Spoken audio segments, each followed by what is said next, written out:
Hola, el tema que veremos ahora es un tema siempre relacionado con los sentidos, con los primeros temas de la anatomía 2, donde hablamos sobre los receptores especiales, sobre los neuroreceptores, o de los receptores neuronales con funciones especiales.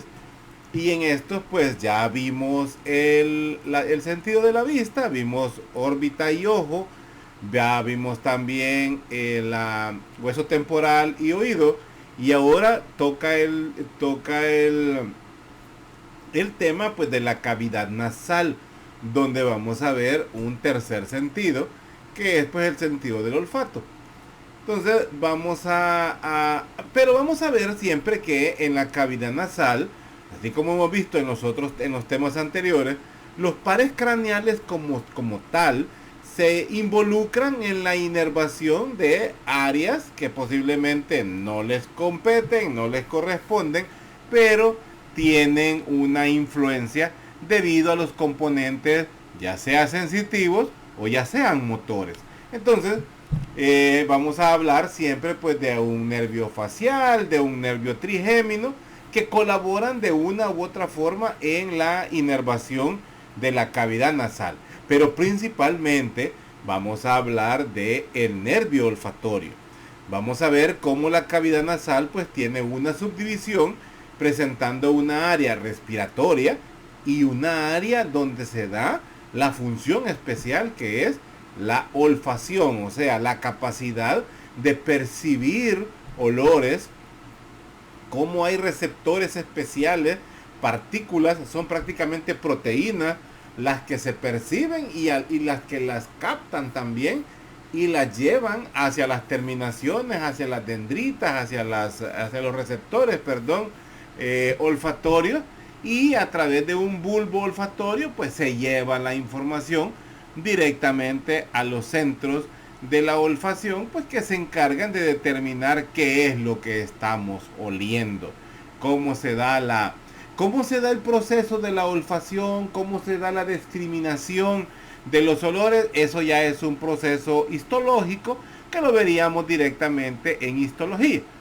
Pero ahora me interesa más que hablemos sobre la anatomía de la cavidad nasal, cómo está, qué huesos se involucran, cómo está la mucosa distribuida, cómo tenemos la zona respiratoria, dónde se ubica la zona respiratoria, cómo se da el proceso de la filtración y calentamiento del aire que nosotros respiramos.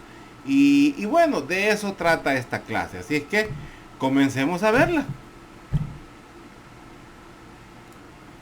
Como ustedes pueden ver en la diapositiva, pues vemos que se están involucrados ambos temas, cavidad nasal y oral. Pero vamos a ver de forma ordenada primero la cavidad nasal y luego desglosaremos la cavidad oral. Son temas tal vez relativamente más cortos que los temas anteriores, pero de igual, vea, importancia. Así es que vamos a comenzar a ver pues cavidad nasal.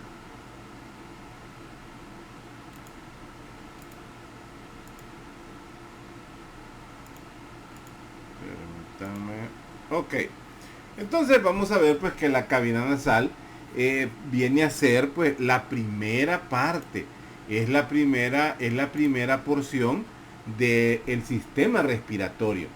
Allí es por donde tiene acceso el aire que nosotros respiramos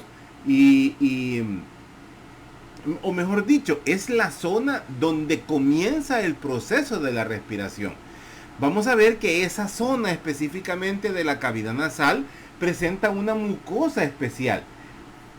Una mucosa, o mejor dicho, presenta un epitelio que es similar casi en todo el sistema respiratorio. Hay un epitelio específico que es el epitelio cilíndrico, ciliado, pseudoestratificado, con células caliciformes. Cada uno de esos términos tiene que ver con una célula, la forma en que está distribuido y las características de esa célula. Eso es lo que describe el nombre del epitelio. Pues vamos a ver cómo este epitelio es característico casi en todo el árbol respiratorio.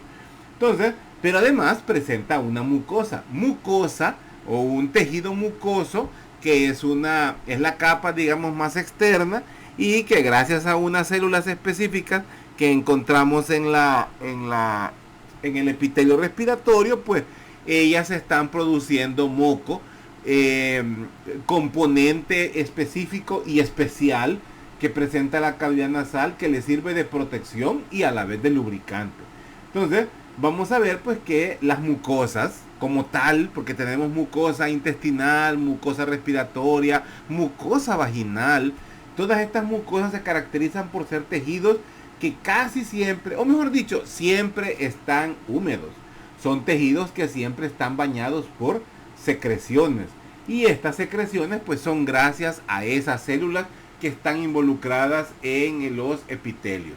Entonces, vamos a ver pues que la cavidad nasal como tal tiene unas aberturas externas, vea, que se conocen como los meatos externos, ¿verdad? Son los orificios, ¿verdad?, que tenemos en la cavidad, en la nariz propiamente, pues son los orificios de entrada hacia la zona respiratoria. Esas aberturas, ¿verdad?, tienen el nombre de narinas, que son la abertura anterior de la nariz. Y vamos a ver también que característicamente estas aberturas, característicamente hay una pared que divide esta cavidad nasal. Y esta pared pues es un tabique que se conoce como el tabique nasal. Que como lo hemos repetido hasta aburrirnos, el tabique pues presenta dos componentes óseos y dos componentes cartilaginosos. Que a estas alturas ya sería vergonzoso que no sepamos el nombre completo de estos cuatro componentes. Entonces, vamos a ver también que esos cartílagos, esos huesos que conforman el tabique están recubiertos también de membranas mucosas. Las fosas nasales como tales, ¿verdad?, como las conocemos, pues son la entrada directamente hacia la nariz. Y hay unos huecos, hay unas estructuras, unas cavernas que los huesos circundantes le permiten a esta cavidad nasal hacer esa función de humidificación, también una función de calentamiento del aire. Y estas estructuras pues se conocen como los senos paranasales, que son, no voy a decir huecos, sino que una distribución, una organización del hueso que le da unas características especiales a esos huesos, que ya los conocen también, como los senos maxilares, los senos frontales, que prácticamente son los más grandes. Los más grandes son los maxilares, pero de los cuatro senos paranasales, los más grandes son los frontales y el maxilar. Y luego tenemos unos más pequeños que están en el hueso etmoidal y en el hueso esfenoidal. Los más grandes de los cuatro, los senos maxilares. Entonces, estos más adelante vamos a ver que tienen funciones similares a la cavidad nasal, pero además tienen una función extra, que ayudan a quitarle peso a la cabeza. Si estos huesos fueran completamente duros, fueran completamente sólidos, la cabeza pesará más. Entonces, las pobres vértebras cervicales tendrían que sufrir más, y también pues los músculos erectores de la espina. Entonces, vamos a ver pues que la nariz presenta funciones especiales. Digamos, esta diapositiva es robada de internet, pero no es tanto las funciones de la nariz. Vamos a decir que es la función de la cavidad nasal. Arreglémosle ahí, funciones de la cavidad nasal. Y son pues a la cabeza, olfacción. La siguiente, respiración, es la primera, es la vía de entrada. Otra que es la filtración. Esta filtración se logra gracias a los vellos, a las vibrisas, ¿verdad?, nasales, que así se llaman los pelitos de la nariz. A las vibrisas nasales se permiten hacer esta filtración, colaborando pues también el moco que tenemos en la nariz. Luego la humidificación, que es una característica de la mucosa, que ella libera pequeñas gotitas que se conocen con el nombre de alicuotas, esas gotitas de agua, digámosle, pero no es agua en sí. Estas gotitas hacen que el aire que nosotros respiramos se vuelva húmedo y así es que puede penetrar hacia el sistema respiratorio. Y por supuesto la recepción y eliminación, que es una función también del moco. Lo que pasa cuando, lo que pasa por ejemplo, cuando uno viaja en una cama de carro y vamos para algún lugar donde allá en pleno verano está, pero repolvosísimo, o sea, que se levanta polvo, o si en la noche, pues ustedes no vivieron eso, pero los que ya pintamos canas, pues nos tocó durante la guerra tener que alumbrarnos con candil. Creo que ustedes ni saben qué es eso, se parece a un mechero Bunsen. Nos alumbrábamos con candil, los cuales se cargaban con gas querosene o no recuerdo cómo le llaman a ese combustible. Entonces esos tiraba mucho humo y entonces uno cuando le tocaba hacer tareas o estar estudiando alumbrándose con ese volado, al día siguiente la nariz le amanecía negra aún. Entonces todo eso que llega como cuerpo extraño a la nariz es envuelto, es engullido, esa es la palabra, ese es el término, es engullido por el moco, el cual pues lo envuelve, lo aglutina, y cuando lo aglutina forma lo que nosotros conocemos como los mocos, lo que tenemos duro adentro de la nariz. Como mecanismo normal, los mocos son tragados, son deglutidos, se van hacia atrás, gracias al funcionamiento de los pili, de los de los cilios, de las células ciliadas que los empujan hacia atrás para ser tragados y se van hacia el intestino. Entonces, esas son las funciones que presenta la cavidad nasal. La olfacción, o sea, percibir los olores. Respiración, porque es una vía para que entre el aire. Filtración, porque no permite que entren cosas hacia adentro. Humidificación, porque, ¿cómo se llama? Humidifica el aire para poder ser respirado. Y la recepción. Esta humidificación, para comprenderla, es lo que ustedes han visto cuando van a ver un paciente al hospital, que a la par del paciente que está con oxígeno, tiene la guía que lleva el aire, el oxígeno hacia la cavidad nasal o hacia la boca, según como tenga el paciente, como tenga la cánula o lo que tenga como respirador, de donde parte esa guía. Es un barrilito, es un recipiente, casi siempre de color verde, que está burbujeando. Eso que está burbujeando es el oxígeno que está entrando al tanquecito y burbujea porque se libera dentro de ese recipiente. Ese recipiente lo que tiene es solución salina. Está burbujeando y ahí está humedeciéndose. Ya húmedo es que puede entrar donde nosotros. Si nosotros el aire entrara así, sin humidificarse, primero, perdón, provocaría daño a la cavidad nasal. Habría demasiada desecación y al haber demasiada desecación habría problemas, daños a la cavidad nasal. Esos daños a la cavidad nasal harían muy dolorosa pues la respiración. Lo que pasa cuando tenemos constipación nasal y en la noche dormimos con la nariz tapada, por decir así, nos toca respirar por la boca. Entonces al día siguiente la garganta amanece inflamada, duele, si es posible amanecimos afónicos, en fin. Entonces pues son situaciones que, por eso decimos que la cavidad oral pues no está diseñada para respirar. Entonces la cavidad nasal sí, por su sistema. Esa es la función de la humidificación, y la de recepción y eliminación pues que es a través del moco. Sigamos.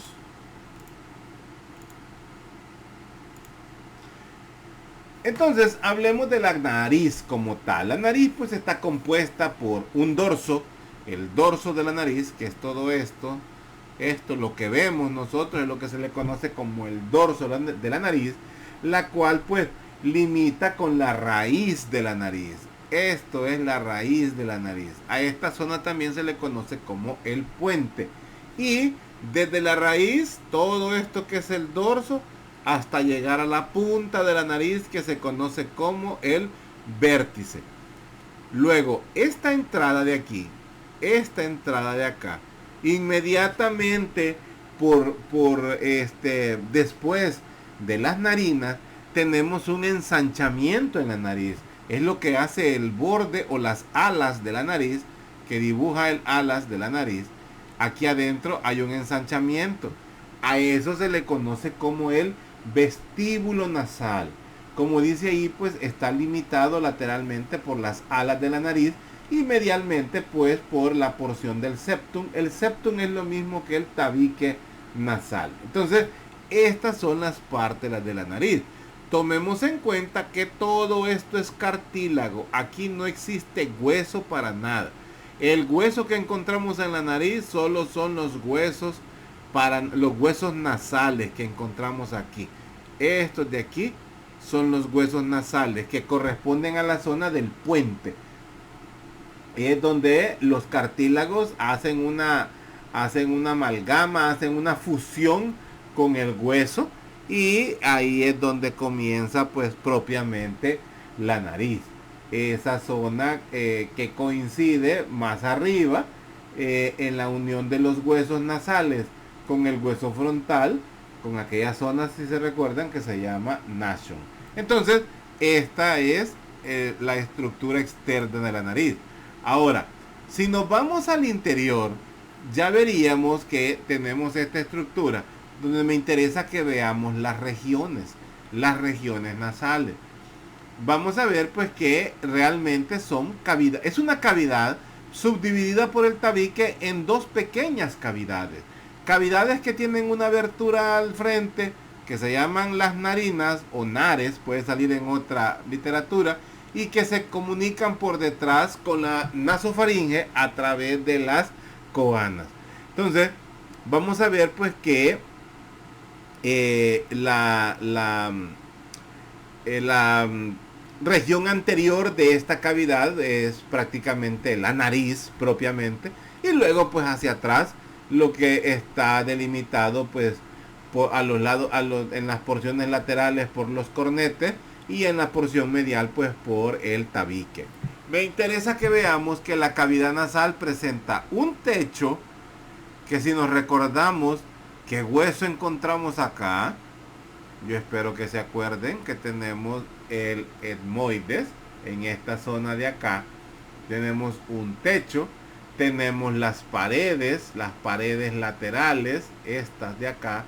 Las paredes laterales pues son extensiones del esfenoide y por supuesto de los huesos de los huesos cornetes nasales inferiores.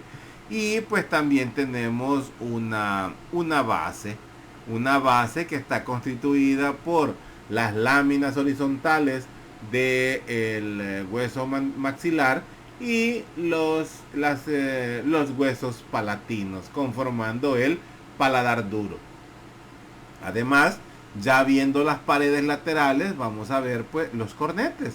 Estos son excrescencias o son extensiones, mejor digámosle, extensiones del hueso esfenoides, y los que son huesos propiamente, que son los cornetes inferiores. Todo esto está incrustado directamente en el hueso maxilar. Pero hay que tomar en cuenta que como tal, la pared lateral al interior es principalmente huesos, extensiones del hueso esfenoides y de los cornetes nasales inferiores. Además, por abajo de cada uno de estos cornetes se forman unas estructuras que se llaman meatos. Estos meatos es por donde cursa el aire. Y aquí él toma temperatura porque se calienta gracias a que esta zona es altamente irrigada, y a la vez toma humidificación porque se humidifica el aire. Es como veamos esta distribución.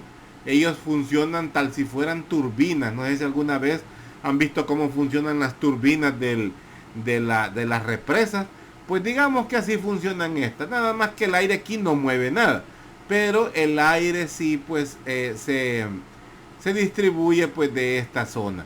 Cuando nosotros sentimos la nariz tapada o sentimos que solo medio respiramos, es porque más de alguno de esos meatos está tapado y cuesta pues poder meter aire. Entonces en este corte coronal podemos ver cómo se ven pues los salientes de los cornetes. Estos que vemos acá, estos son los salientes de cornete, y estas estructuras que quedan acá son los huecos que se llaman meatos, que es por donde cursa el aire. Entonces hay que tener en cuenta que hay tres cornetes: cornete nasal superior, cornete nasal medio, cornete nasal inferior, que son huesos. Los otros son cartílagos. Y hay 4 meatos: meato inferior por abajo del cornete inferior, meato medio por abajo del cornete medio, meato superior por abajo del cornete superior, y en la zona superior, entre el techo y el cornete superior, encontramos este otro meato, porque tiene la misma función, nada más que no se llama meato, se llama receso esfenoetmoidal. Este receso esfenoetmoidal tiene la función de alojar la zona olfatoria. El techo de la cavidad nasal es la zona olfatoria, que ya la vamos a ver. Entonces, los cornetes como tal, pues, permiten o aumentan la superficie de contacto, ya que entre los tejidos de la pared lateral y, por supuesto, el aire que es respirado. Las aberturas de estos senos, la abertura de los senos paranasales, que lo vamos a ver más adelante, son, o mejor dicho, creo que ya me perdí en la idea. Los senos paranasales como tal tienen aberturas que le sirven de comunicación con la cavidad nasal. Estas aberturas las encontramos en las paredes de los meatos. Ahí se encuentran las aberturas. Si se recuerdan también dónde desembocaba, por ejemplo, el conducto nasolagrimal. Ojalá que se acuerden. Pregunta del próximo examen. Entonces, ahí veíamos cómo, pero así también los diferentes senos paranasales tienen comunicación con la cavidad nasal a través de aberturas en los meatos. Entonces, vamos a ver pues que estos huesos que circundan la cavidad nasal, hueso frontal, hueso etmoidal, hueso esfenoidal y hueso maxilar, que tienen senos paranasales, tienen una comunicación de forma directa con la cavidad nasal. Ahora, esta situación no es desde el nacimiento. Podemos decir que los niños cuando nacen sin cornete, nacen sin senos paranasales. Este es un proceso que se va desarrollando a medida va creciendo el niño, a medida va pasando desde la infancia hasta llegar a la edad adulta. Así es como se van desarrollando los senos paranasales y se van creando esas aberturas en la pared lateral y en el techo pues de las cavidades nasales. Además pues bueno, ya lo había dicho, el conducto nasolagrimal es otro pues que se abre paso en el meato inferior, donde pues él drena las lágrimas que ya no tienen una vida útil, que vienen desde el ojo, desde la órbita prácticamente, a través de los conductillos lagrimales, pasan a los conductos, a través de los puntos lagrimales, pasan los conductillos lagrimales, luego el saco lagrimal y luego el conducto nasolagrimal, el cual pues desemboca en el meato inferior o por abajo del cornete inferior. Entonces esto, quiero que esta diapositiva la conozcan bien, porque si ustedes entienden esta diapositiva, entienden la clase. Entonces vamos a ver pues que la cavidad nasal pues tiene comunicación con otras cavidades, como decíamos. A los lados superolateral, ¿verdad? Tenemos, por ejemplo, la cavidad de las órbitas. Inferior, pues la cavidad oral. Superior, pues la cavidad craneal. Posterior, pues la cavidad de la nasofaringe. Entonces tiene diferentes comunicaciones, o no comunicaciones, presenta relación con otras cavidades. Entonces, y las aberturas, solo por recordar, pues las narinas en la parte anterior y las coanas en la parte posterior, comunicándose con la nasofaringe. La nasofaringe es la primera porción de la faringe. Entonces, las cavidades nasales, solo por recordar, pues están separadas por el tabique nasal, y en la base están separadas por el paladar óseo, y en la ¿cómo se llama? Y de la cavidad craneal, pues está separada por huesos como el frontal, el etmoides y el esfenoides. Pero siempre teniendo en cuenta que el techo propiamente de la cavidad nasal es el hueso etmoides, donde encontramos la lámina cribosa del etmoides, prácticamente es el techo de la cavidad nasal, porque ahí es donde encontramos el seno del bulbo olfatorio, que es donde esas cribas que tiene el hueso, esa lámina del hueso etmoide, las cribas son agujeros, por ahí es donde pasan las terminaciones nerviosas para, a través de estos conductillos, estas rayitas que vemos ahí, por ahí bajan las raicillas para poder inervar toda esta zona, y ahí es donde se da el proceso, pues, de la olfacción. Describamos la cavidad nasal. Vamos a tener un vestíbulo nasal, que ya hablamos cuál es el vestíbulo nasal, lo describimos en la nariz, que como ahí nos dice, pues es el espacio dilatado interno que está en la zona de las narinas, y el cual pues está recubierto tanto afuera como por dentro por piel. Este presenta folículos pilosos. Esos folículos pilosos tienen también una modificación, y esas son a las que le conocen como las vibrisas nasales. Pasando ya a la porción ósea, porque esta porción, digamos, es cartilaginosa, cuando pasamos a la porción ósea ya tenemos dos áreas. Esta de color azul es la región respiratoria, esta de color rojo es la región olfatoria. Vamos a ver que la parte más grande pues es la región respiratoria. Esta región tiene una irrigación muy especial.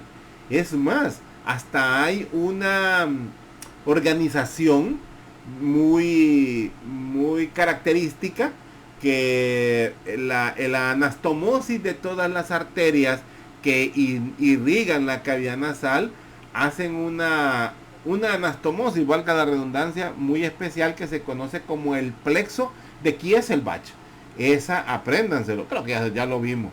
El plexo de Kieselbach, esa es una anastomosis especial que se da en la cavidad nasal, porque ese aporte, como dice ahí, neurovascular, es la clave en la calefacción del aire.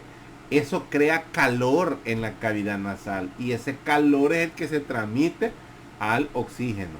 Entonces, toda esta cavidad respiratoria, pues esta región respiratoria está tapizada por el epitelio respiratorio, como dice ahí, compuesto principalmente de células mucosas y de células ciliadas. Además, pues ahí vamos a encontrar y los cornetes como tales. Los cornetes como tales también están revestidos de esto.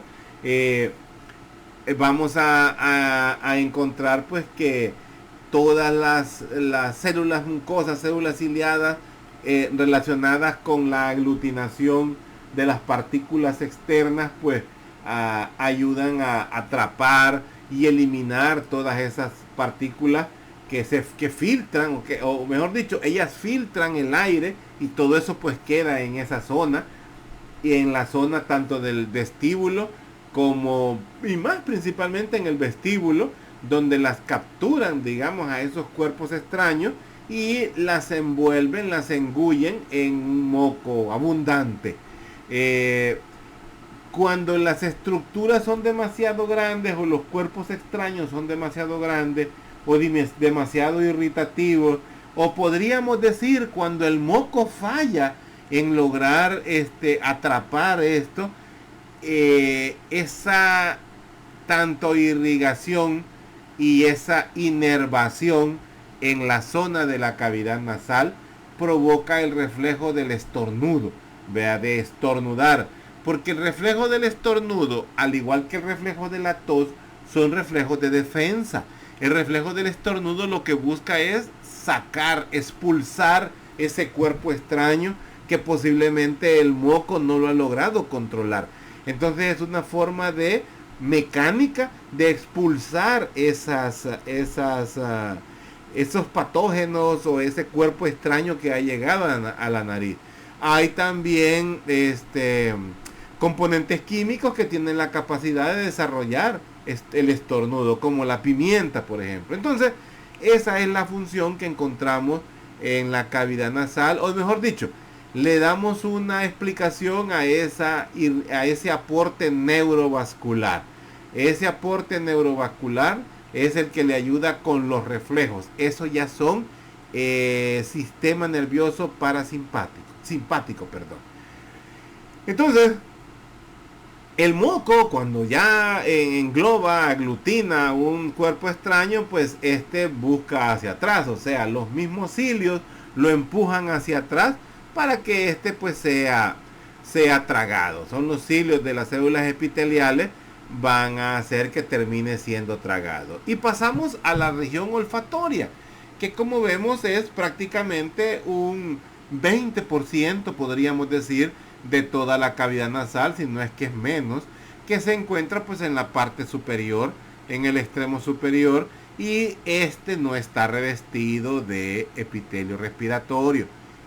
Tiene epitelio olfatorio, y además vamos a ver que tiene los receptores olfativos. Ojo con esto, tiene un epitelio que favorece la olfacción y tiene los receptores propios que vienen del bulbo olfatorio, que es el que conforma el nervio olfatorio. Sigamos. Cuando hablamos de la fisiología de la nariz, digamos cómo funciona o cómo está estructurada la nariz, vamos a ver que tiene las dos funciones principales que le hemos visto: la limpieza del aire, o sea, lo que conocemos como la filtración, y la otra que es la humidificación. La limpieza del aire, pues vamos a ver que la superficie total son 60 centímetros cuadrados, lo que conlleva la cavidad olfatoria. El aire, como nos vemos ahí, el aire es filtrado a través de las vibrisas nasales, los vellitos de la nariz. Y pues los cuerpos extraños son eliminados por la aglutinación del moco. O sea, eso es cómo actúa la cavidad nasal en relación a lo que corresponde a la limpieza. En relación a la humidificación, la cavidad nasal pues se encarga de proporcionar al aire que nosotros estamos respirando una humedad, pero como vemos ahí es un porcentaje, es algo relativo, un 85%.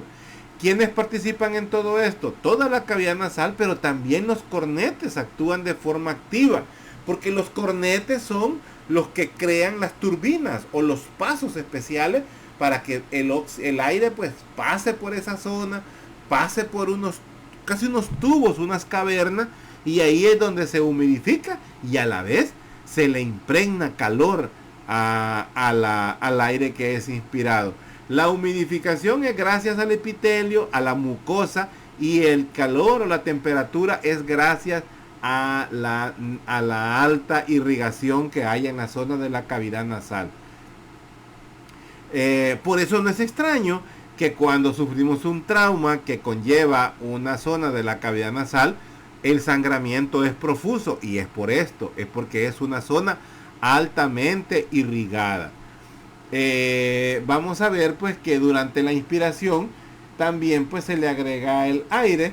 A ese aire se le agrega, ¿cómo se llama? Humedad al aire que estamos inspirando. Pero algo que no lo había mencionado es que esa humedad que le impregnamos al aire para que pueda entrar al sistema respiratorio, cuando el aire es exhalado, o sea, cuando sacamos el aire, esa humedad se queda nuevamente en la cavidad nasal. Es un sistema que nuestro cuerpo pues tiene para mantener la humedad del cuerpo. Aquí esto de los cornetes también era la base para conocer cómo era que se tomaba la muestra cuando tuvimos el problema del COVID.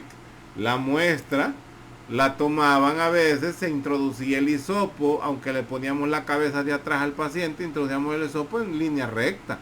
Y lo que estábamos era tomando muestra de la zona respiratoria, nunca de la nasofaringe, que era donde el virus se replicaba. Entonces, la forma correcta para tomar la muestra era poner al paciente en cierta inclinación y el hisopo se introducía teniendo una visión que pasábamos por debajo del cornete inferior. Por ahí pasábamos, prácticamente pasábamos en la zona del meato, del meato inferior. En esa zona es que se introducía el hisopo para tomar la muestra directamente de la nasofaringe. Muestras que se tomaban de aquí o de aquí a esta zona eran negativas, aunque el paciente después salía con COVID. Entonces fue una situación pues que hasta eso pues dificultó poder hacer un buen trabajo. Hablemos pues de la porción ósea de la nariz. Hablemos de los huesos de la nariz. Aquí pues ya sabemos que tenemos unos huesos nasales.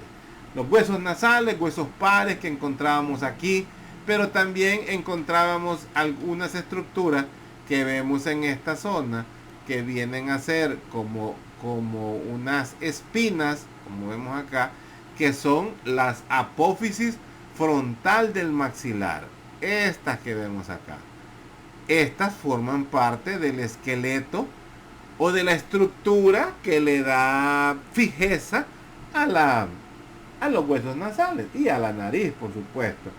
Y también vamos a ver a la porción nasal pues del hueso frontal. Esta zona de acá es la porción nasal. Esta que vemos acá es la porción nasal del hueso frontal. Esta es la apófisis frontal de los maxilares y estos pues son los huesos nasales.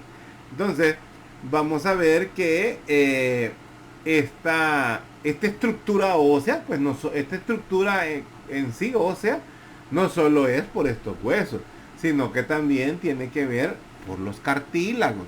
Los cartílagos que son los que conforman propiamente el cuerpo de la nariz, estos son los cartílagos. Estos pues son los que ayudan a darle forma a la nariz. Entonces, no olvidemos pues que los huesos, pregunta de examen, ¿qué huesos se involucran en la estructura de la nariz? Hueso frontal, hueso nasal y el hueso y huesos maxilares. Son los huesos que se involucran. Son los huesos pues que se involucran como huesos como huesos que le dan fijeza, apoyo, le proporcionan apoyo a la estructura de la nariz. Además, hay que tomar en cuenta los cartílagos. Estos cartílagos, aquí encontramos siempre pues los cartílagos, por ejemplo, el apófisis lateral del cartílago del tabique nasal. Preguntas de examen. Los cartílagos de la nariz es el apófisis lateral del cartílago del tabique nasal, porque este es el tabique nasal, este que vemos acá, pero aquí tiene una apófisis lateral. Vamos a ver también el cartílago del ala mayor. Si ustedes se fijan, forma parte también o tiene una unión con el tabique. Aquí está el tabique adentro. También vamos a ver los cartílagos alares, los cartílagos alares menores. Aquí solo vemos 3, pero realmente son 4. El cuarto está más profundo, pero son 4. Pero aquí solo vemos 3 de esos cartílagos. Y el, eh, el cartílago, el único impar que encontramos que es el tabique, el cartílago del tabique, es la porción anterior del tabique nasal, este que va aquí, digamos este que estamos viendo acá. Entonces me interesa que sepamos que tenemos una apófisis lateral del cartílago del tabique. También tenemos el cartílago del ala mayor, los cartílagos de las alas, cartílagos alares menores y el cartílago anterior del tabique nasal. Esos son los cartílagos más el hueso frontal con su apófisis, con su porción nasal del hueso frontal y la apófisis frontal de los maxilares y por supuesto los huesos nasales. Entonces vamos a ver pues que dentro de la estructura ósea de la cavidad, ya viéndolo como cavidad, ya involucramos huesos pares, huesos impares. Huesos impares, el etmoides, el esfenoides, el frontal, el vomer y el maxilar. Estos son huesos que tienen que ver ya con la cavidad nasal. Ojo, estamos hablando de los huesos ya al interior, ya dejamos la nariz afuera y estamos adentro. Y huesos pares que se involucran, palatinos, lagrimales, cornetes inferiores. Esos ayudan a delimitar como tal la cavidad nasal. Me interesa que ustedes, con su curiosidad, investiguen cómo están distribuidos estos huesos. Ok. De todos los huesos que tenemos asociados a la cavidad nasal, el más importante, podremos decir, que es el hueso etmoide.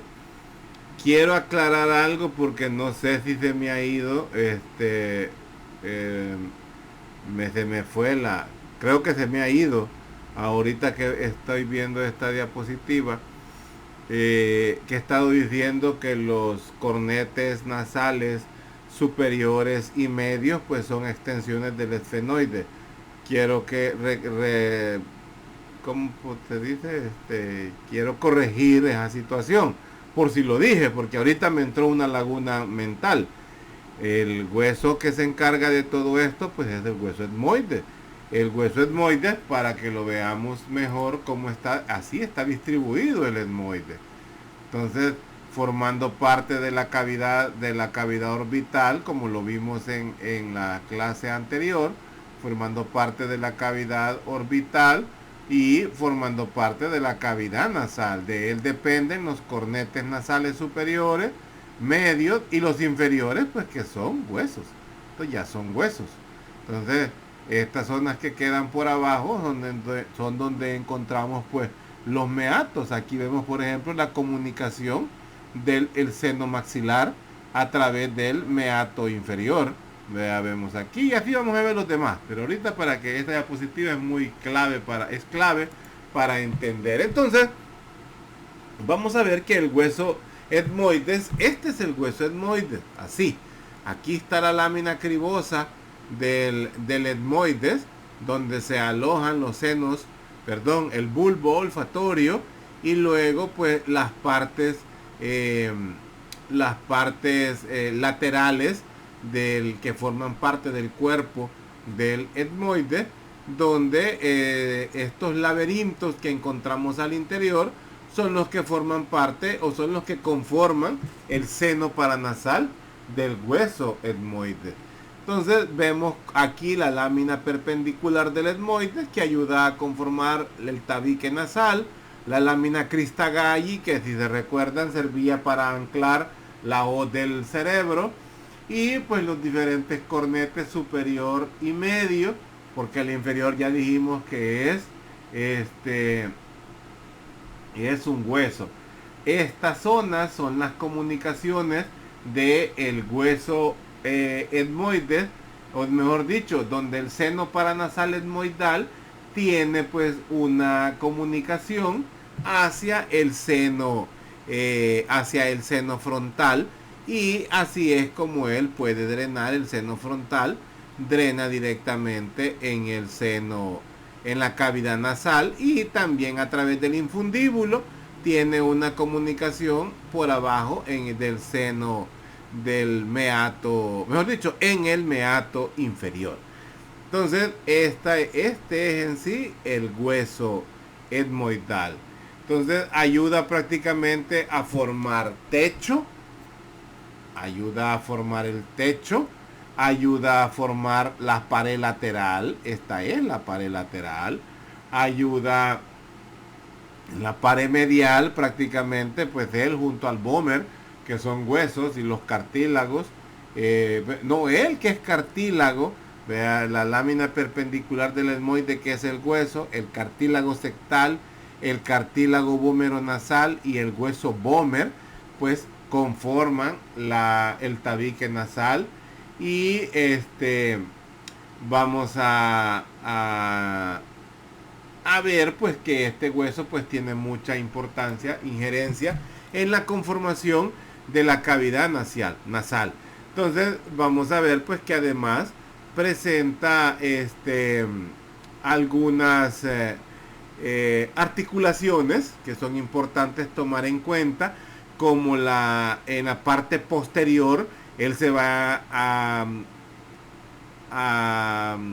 articular con el hueso esfenoidal a través de una estructura que se conoce como la cresta esfenoidal. Es la parte más importante del cuerpo del esfenoide.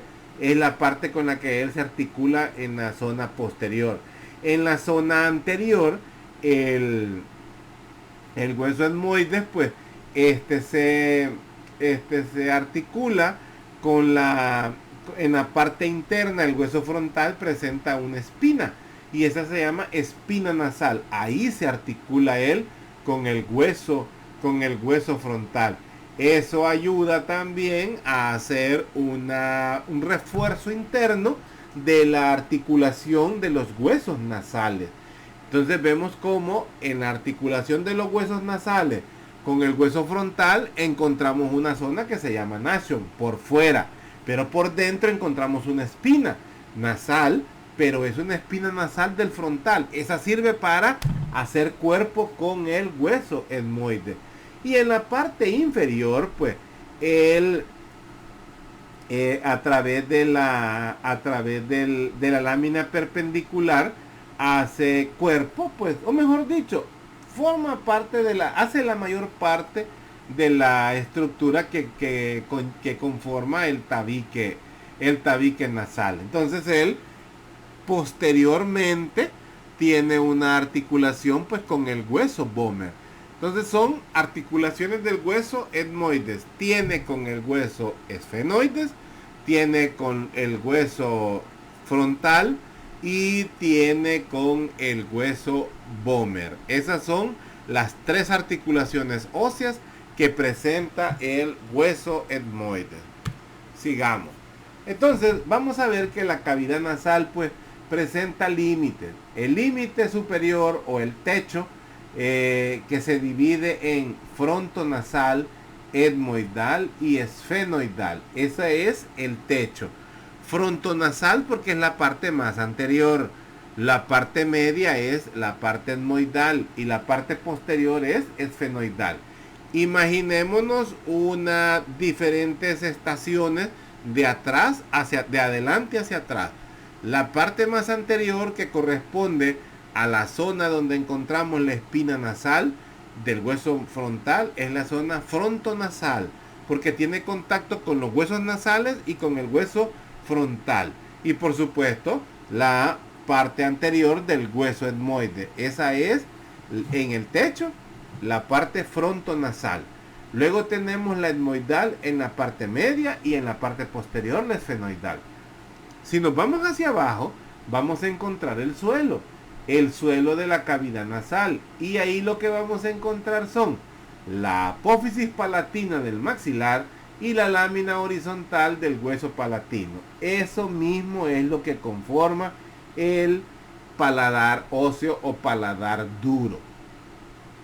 Si ustedes yo lo pregunto en examen, ¿qué conforma el suelo de la cavidad nasal? Y me ponen apófisis palatina del maxilar y lámina horizontal del hueso palatino, muy buena. Si me ponen paladar óseo, medio punto. Porque lo que me interesa saber es, o sea, estoy matando dos pájaros de un tiro. Me dicen cómo está conformado el paladar óseo y a la vez me dicen cómo está conformado el piso de la cavidad nasal. Entonces me gustaría que me lo escriban: apófisis palatina del maxilar y lámina horizontal del hueso palatino. La pared medial, el tabique nasal. Ya saben cuáles son los cuatro componentes. Y la pared lateral, pues los cornetes.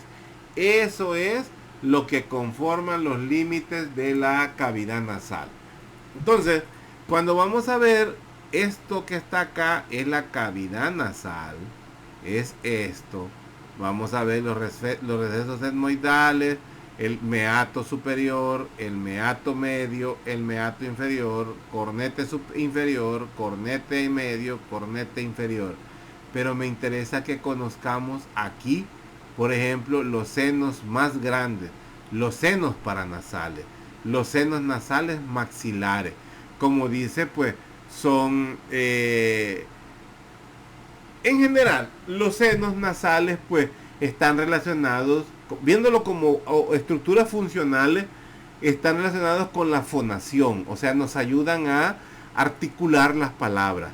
También tienen relación con la respiración, humidifican y calientan el oxígeno. Además, eh, no son estructuras predominantes, eso sí, colaboran, por eso decimos colaboran, pero no son las determinantes, porque la determinante en la fonación, por ejemplo, es, por supuesto, quien produce el sonido, las membranas, las cuerdas vocales, ¿verdad? Y por supuesto la faringe, la nariz, la boca, los dientes, la lengua. Esos son los que ayudan a articular propiamente las palabras. Pero los senos paranasales pues ayudan en cierta manera a darle resonancia al sonido. Entonces vamos a ver que los senos paranasales van a constituir una unidad anatómica, fisiológica, que contiene pues varias funciones. Por ejemplo, ya les decía, aligera el peso el peso de los huesos pues en el cráneo en sí. Hace que el cráneo sea más vanito, por decir así, menos pesado. Vanito se ve muy raro. Menos pesado. Ayudan a proteger estructuras nerviosas en el cráneo. ¿Cómo se llama? En condiciones de un trauma o en condiciones de trauma, por ejemplo. Ellos ayudan a amortiguar, porque un trauma que vaya directo hacia el cráneo, ellos pues pueden absorber esos golpes debido a que son huesos huecos que podrían fracturarse. Por supuesto, nos va a quedar deforme la cara si recibimos un golpe, un batazo, por ejemplo, pero es preferible que quede deforme la cara a que creara una fractura al interior de la base del cráneo, por decir así, y que pudiera llevar o conllevar un daño al parénquima cerebral. También pues sirve como un aislante térmico del cerebro, porque al estar cargados de aire hacen más fresca la cabeza, por decirlo así. O sea, es un aislante térmico. Además, pues durante la fonación, o mejor dicho, durante la audición, le dan cierta colaboración a los huesos temporales. Esto no está demostrado, pero se los manejo, o se los traigo porque se maneja en la literatura. Le dan cierta resonación, sirven como resonadores y tienen un como control sinestésico del sonido durante la fonación. O sea, tienen una función. Además, pues tienen acondicionan el aire que se inspira, tienen esa función higrométrica al darle temperatura y darle humidificación pues al aire que se inspira. Además, pues ayuda en los cambios bruscos de presión a amortiguar esos cambios. Tienen una función también barométrica. Y en cierta medida tiene receptores. Esto tampoco es algo que está del todo claro. Tienen como receptores en el epitelio que actúan como memoria ante partículas de olores.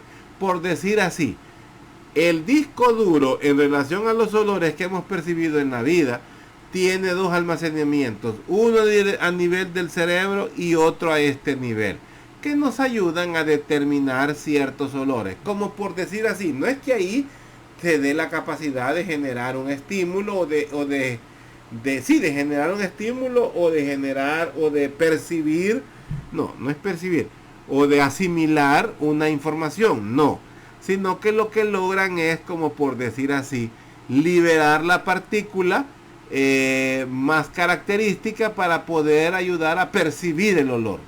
O sea, un facilitador. Así es lo que se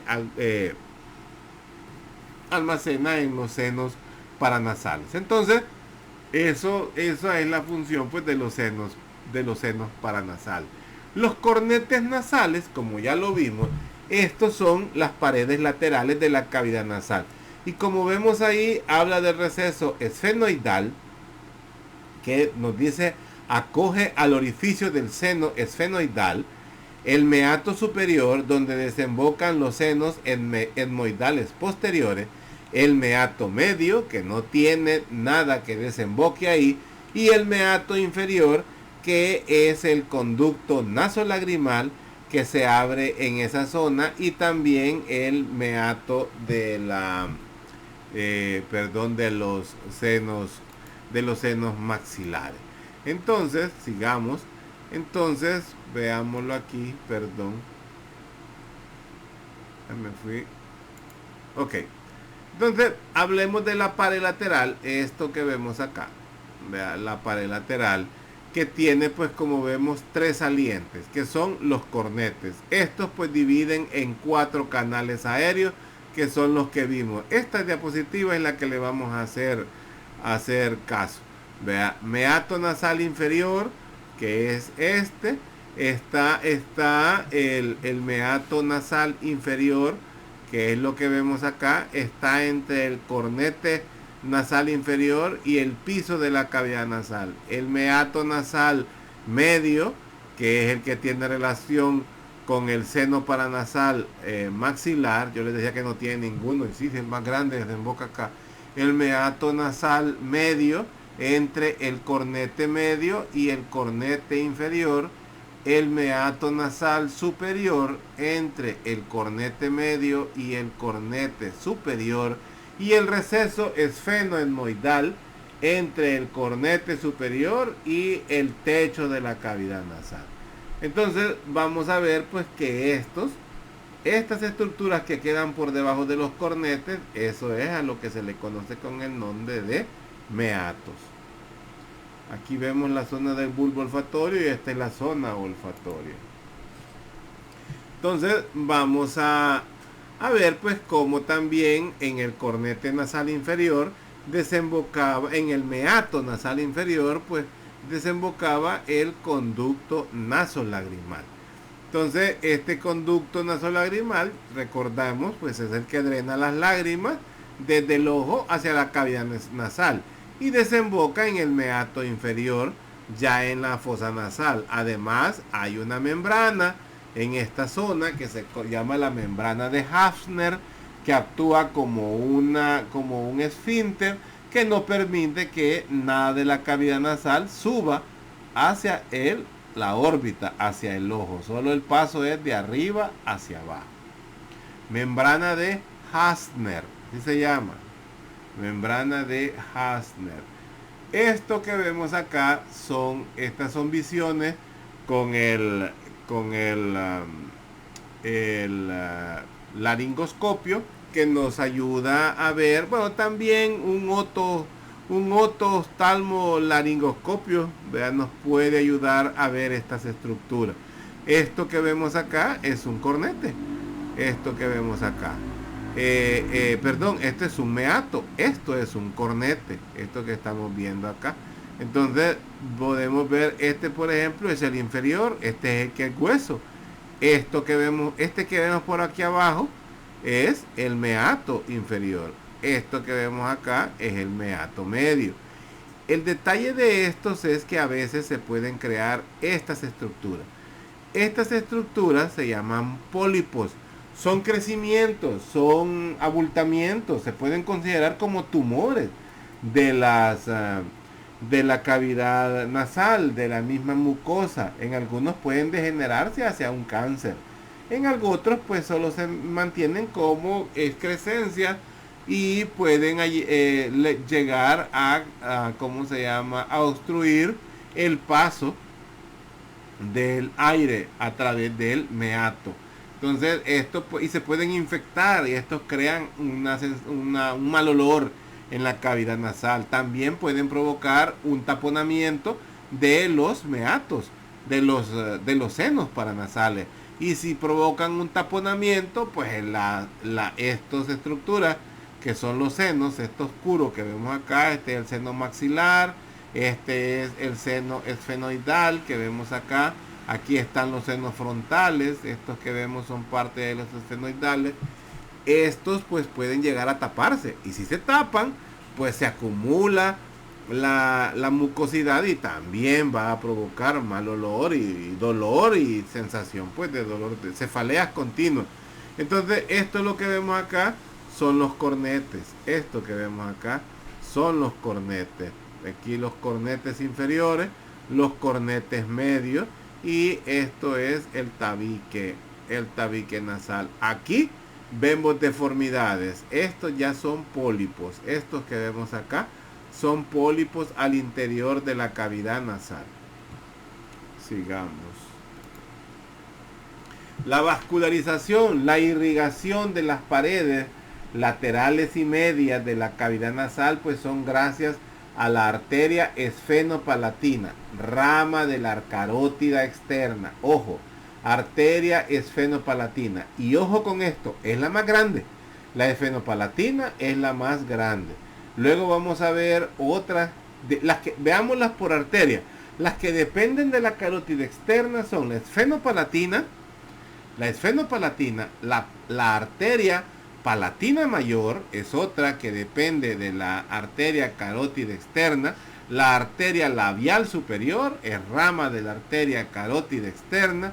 Y las nasales laterales, las nasales laterales también son ramas de la arteria carótida externa. Como dice aquí de la arteria facial, que es rama de la arteria facial.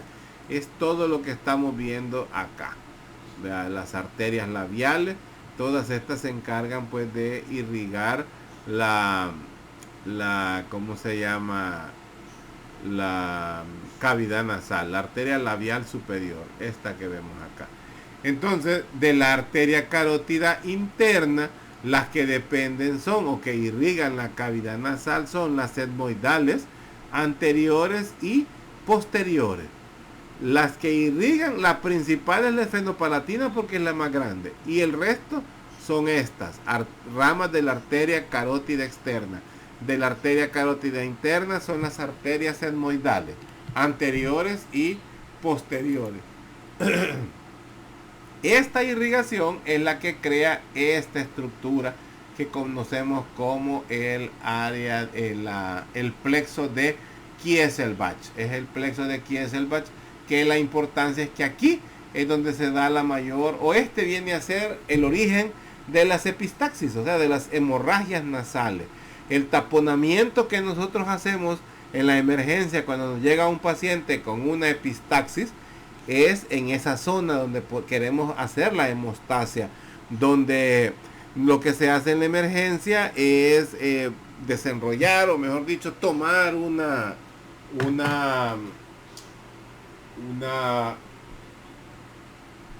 gasa, tomamos una gasa y a esta gasa pues se le administra vaselina y con eso pues la hacemos barullo, decimos, la enrollamos y la introducimos dentro de la cavidad nasal. Lo que buscamos es hacer compresión, una compresión interna en esa zona para limitar el sangrado. Ahora bien, muchas veces el origen del sangrado es traumático. La causa a la cabeza, o sea, la causa más frecuente de sangrados de la nariz es hurgarse la nariz. O sea, está repullando la nariz sacándose los mocos. Esa es la causa frecuente o la más frecuente de sangrado de la nariz. Otras pues son los traumas. Un sopapo, un golpe, un pencazo, un puñetazo en la nariz, pues provoca también eso. Pero hay otras causas, por ejemplo, como las medicamentosas. Los pacientes que jóvenes como ustedes que han utilizado medicación a base de ácido retinoico, puede hacer fragilidad capilar y hacerlo sangrar de la nariz. Y otra, pues que es la más, eso sí es una emergencia, esa es pues la hipertensión. Una hipertensión en esta zona, o sea, la hipertensión puede hacer que estos vasitos sangren por la fuerza de la sangre al interior de los vasos sanguíneos. Ella va a provocar que vasos delgados se rompan. Y prácticamente es una bendición que a los pacientes hipertensos, mejor que sangren aquí y no que se vaya a romper un vasito al interior del encéfalo, porque ahí no hay para donde salga. Automáticamente comienza un sangrado por una hipertensión que rompe un vasito. El paciente solo va a comenzar con una cefalea. Y luego de la cefalea puede tener aturdimiento. Y luego del aturdimiento va a tener somnolencia. Se va a dormir. Y luego nos vamos a dar cuenta que o se murió. O cuando despierta pues solo puede mover los ojitos. Porque ya hay daño a todo el cuerpo. Y que puede también siempre terminar en muerte. Entonces es una bendición realmente que lo que sangra es la nariz. Yo soy hipertenso. Y mi forma de, cuando no estaba controlada mi presión arterial, pues padecía muy seguido de epistaxis, de hemorragias nasales. Hasta que ya controlé mi presión arterial, pues fue cuando ya no tuve ese problema. Entonces es una forma pues pero lo que nos interesa aquí es saber que gracias a eso es que hay calor en la nariz, de la cavidad nasal, y esto es lo que permite transmitir calor al aire que pasa a través de los meatos. La arteria es fenopalatina, la arteria pues más grande. Aquí están todas las demás arterias que se encargan de irrigar la cavidad nasal. ¿Cómo las encontramos? Dentro de la cavidad nasal, actuando en la ¿cómo se llama? En la irrigación de la cavidad nasal. Entonces, bueno, sigamos. El drenaje pues es igual, ¿verdad? Tenemos el drenaje principal es gracias a la vena nasal, que esta pues cursa por el foramen ciego que encontramos en la base del cráneo, y esta pues va a terminar en senos cavernosos, que es la forma de drenaje de la cavidad nasal a nivel de la cavidad craneal, a nivel del sistema de senos. Pero también tenemos a nivel del plexo pterigoideo, que es el que nos ayuda ya por la parte inferior. Por la parte superior es a través de los senos cavernosos, por la parte inferior es a través del plexo pterigoideo. Además hay una colaboración en la vena facial. Son los tres mecanismos de drenaje que tiene la cavidad nasal: el seno cavernoso, el plexo pterigoideo y la vena facial. Veamos que en relación a los senos paranasales, que ya lo vimos de una forma indirecta, bueno, no, todavía nos falta hablar de la inervación. Permítanme, creo que esta diapositiva la tengo mal aquí. Permítanme. No, ya sé por qué es que está esta diapositiva aquí. Es un distractor, es para recordarme que ya tengo ya más de una hora, o mejor dicho, ya tengo medido el tiempo que al llegar a esta diapositiva ya tengo que tener casi una hora de estar hablando, y los videos de más de una hora pues no es conveniente. Vamos a dejar esta clase hasta aquí para grabar el siguiente video hablando de la otra parte. Entonces nos quedamos hasta acá, donde terminamos de hablar de la irrigación y drenaje, para pasar a la inervación de la cavidad nasal. Vamos a hablar también de los senos paranasales, y al final pues vamos a tocar un poquito de la respiración, aunque eso es más de histología. Así es que vamos a quedarnos hasta aquí. Quedamos pendientes y bueno, gracias. Gracias.